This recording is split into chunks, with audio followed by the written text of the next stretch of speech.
Kabar tentang rumah tangga Lesti Kejora dan Rizky Bilar hingga kini masih menjadi topik hangat. Hal ini tak lain lantaran kasus KDRT yang dilakukan Rizky Bilar kepada Lesti Kejora. Bahkan Lesti Kejora sempat masuk rumah sakit, diduga lantaran mengalami cedera setelah mendapat KDRT oleh Rizky Bilar. Mengalami KDRT dari suaminya, Lesti Kejora lantas melaporkan Rizky Bilar ke pihak berwajib. Kabar terbaru menyebut bila Rizky Bilar sendiri telah melakukan talak kepada Lesti Kejora. Rizky Bilar sendiri hingga saat ini masih diam seribu bahasa. Berbeda dengan adek Ervil Manurung, kuasa hukum Rizky Bilar yang sudah lebih buka mulut perihal KDRT yang dialami Lesti Kejora. Adek tampak menjelaskan bila Rizky Bilar sebenarnya tak melakukan KDRT kepada Lesti Kejora. Bahkan diceritakan adek, Rizky Bilar dan Lesti sempat melakukan hubungan suami istri sebelum ada pelaporan ke pihak berwajib. Adek Ervil Manurung membenarkan adanya pertengkaran antara kliennya dengan Lesti Kejora.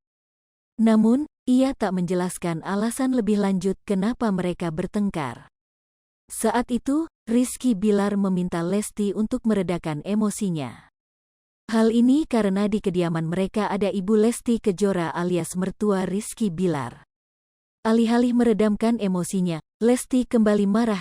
Hal ini membuat Rizky Bilar membungkam mulut Lesti dengan tangannya.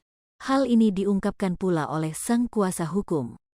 Menurut adek, dari sinilah munculnya dugaan cekikan yang dilakukan Rizky Bilar kepada Lesti. Hal ini karena Rizky Bilar tak berhasil membungkam mulut Lesti sebab ia meronta-ronta. Akhirnya, tangan Bilar sapaan akrabnya sampai ke leher Lesti. Setelah pertengkaran tersebut, Rizky Bilar mengaku masih menjalin komunikasi dengan Lesti Kejora. Akan tetapi, tak berselang lama setelah berkomunikasi, mereka berdua kembali terlibat keributan. Untuk menenangkan diri, Rizky Bilar memutuskan untuk pergi ke kamar mandi. Namun Lesti masih ribut di luar kamar mandi. Tak lama, Rizky Bilar lantas menjatuhkan talak kepada Lesti. Bak tak terima ditalak Rizky Bilar, Lesti langsung marah dan mengamuk. Tak hanya mengamuk, Lesti Kejora nekat menarik baju suaminya, Rizky Bilar. Namun setelah itu, diceritakan Rizky Bilar kepada adek, keduanya sempat berbaikan hingga melakukan hubungan suami istri. Setelah mulai berbaikan, Rizky Bilar mengajak Lesti Kejora untuk berhubungan suami istri. Namun, sekitar jam 11 siang, Lesti Kejora pamit ke Rizky Bilar untuk pergi keluar. Betapa terkejutnya Bilar ketika mengetahui Lesti Kejora melaporkan dirinya ke polisi. Hai pemirsa Sri Popo TV, jangan lupa komen, like, dan subscribe, serta tonton terus berita-berita terupdate lainnya ya.